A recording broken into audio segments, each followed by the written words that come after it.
আজ রবিবার 23শে চৈত্র 2025 সালের 6ই এপ্রিল। বৃশ্চিক রাশি, বৃশ্চিক লগ্ন, স্করপিয়ান সাইন জাতক জাতিকাদের দিনটি একটু সাবধানতা অবলম্বন করেই অতিবাহিত করতে হবে।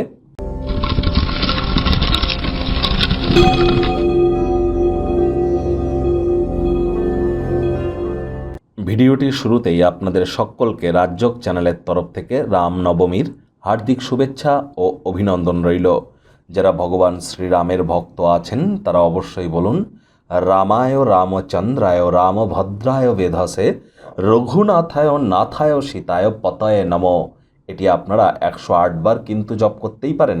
রঘুপতি রাঘব রাজা রাম পতিত পাবন সীতারাম, এবং পরিশেষে হনুমানজির নাম জপ ধ্যান আরাধনাও আপনারা অবশ্যই করুন। আজ রামনবমীতে শুধু রামজি এবং সীতামাইয়ার উদ্দেশ্যে নাম জপ করলেই কিন্তু শুধু হবে না। রামজির কৃতিত্ব, তার গুণ, তার চারিত্রিক বৈশিষ্ট্য, এগুলি আমাদের চিন্তন মননে আমরা যদি ইনপুট করাতে পারি তবেই কিন্তু প্রকৃতপক্ষে একটি পরিবার, সমাজ বা রাষ্ট্র গঠনে আমরা মুখ্য ভূমিকা কিন্তু পালন করতে পারি।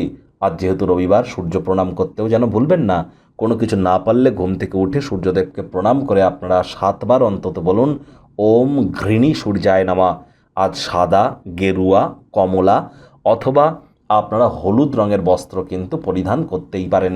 ভাগ্যমিটার আজ আপনাদের বলছে 3.5 আউট অফ 10। ভাগ্য আপনাদের অনুকূলেই থাকবে। দেখুন, কোনো নেতিবাচক বা নেগেটিভ কথাবার্তা বলতে কিন্তু আমাদেরও ভালো লাগে না। তবে গ্রহ নক্ষত্রের হেরফের অনুযায়ী ইন জেনারেল ডেলি প্রেডিকশন আমরা প্রস্তুত করে থাকি। যাদের চন্দ্র রাশি বৃশ্চিক অর্থাৎ মুন সাইন স্করপিও, এই গণনা তাদেরই কিন্তু অধিকাংশ ক্ষেত্রে খাটবে। আর যাদের বৃশ্চিক লগ্ন তাদের কিন্তু আংশিক খাটতে চলেছে। কায়িক পরিশ্রম হলেও শরীর মনে সতেজতা এবং তরতাজাই আপনারা অনুভব করবেন। অর্থগত ব্যাপারে ব্যয়বহুল একটি দিন, খরচ বাড়বে। নতুন উদ্যোগ পরিকল্পনার পাশাপাশি নতুন নির্মাণ কার্যকে আজ পিছিয়ে দিন। চাকরিজীবী যারা আছেন অফিসে কম কথা বলে কাজ বেশি করুন। মনের থেকে মস্তিষ্ককে বেশি দাম দিন। কোনো প্রকার অফিস পলিটিক্স বা গসিপিংয়ের অংশ যেন হবেন না।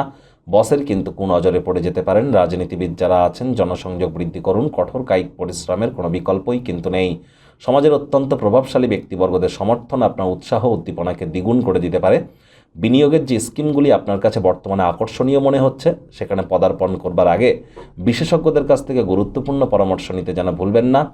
আজ নিজেকে করুণা করে সময় নষ্ট না করে বরং এ থেকে কিছু শেখার চেষ্টা করুন। সতর্ক থাকুন, আজ কোনো বন্ধুর সাথে সম্পর্ক কিন্তু নষ্ট হতে পারে। সময়ের ভঙ্গুরতা উপলব্ধি করে সবার থেকে দূরে সরে গিয়ে একাকী সময় কাটাতে চাইবেন। সেই সময়টিতে ব্যক্তিত্বের মূল্যায়ন করবার চেষ্টা করুন। আজ আপনার স্বামী অথবা আপনার স্ত্রী আপনার অতীত জীবনের কোনো গোপন জিনিস জানতে পেরে সামান্য আঘাত কিন্তু পেতেই পারে। আজ অবসরকালীন সময়ে মন্দির, মসজিদ, গুরুদ্বারা ভ্রমণ করুন। আধ্যাত্মিক কর্তাকর্ত্রীদের সংস্পর্শে যান, মানসিক প্রশান্তি পাবেন। শিক্ষার্থী বিদ্যার্থীদের পড়াশোনায় মনোযোগ আরও বৃদ্ধি করতে হবে। উচ্চশিক্ষার জন্য যারা বিদেশ যাত্রার কথা ভাবছিলেন, ভাগ্যদেবী আজ আপনাদের পক্ষে নেই। সন্ততি থেকে থাকলে তাদের দিকে কঠোর সজাগ দৃষ্টি বজায় রাখুন। হাউসওয়াইফ যারা আছেন দিনের শুরুটা তাড়াতাড়ি করুন। প্রেমিক প্রেমিকা, স্বামী স্ত্রী, না ভাব ভালোবাসা রোম্যান্স, না তর্ক বিতর্ক অশান্তি, কোনোটাতেই বাড়াবাড়ি যেন করবেন না। অন্যান্য দিনের ন্যায় আজকের দিনটিকে সাধারণ হিসাবে ট্রিট করবার আপ্রাণ প্রচেষ্টা করুন। শত্রুপক্ষ, বিরোধী পক্ষ খুব একটি শক্তিশালী থাকছে না।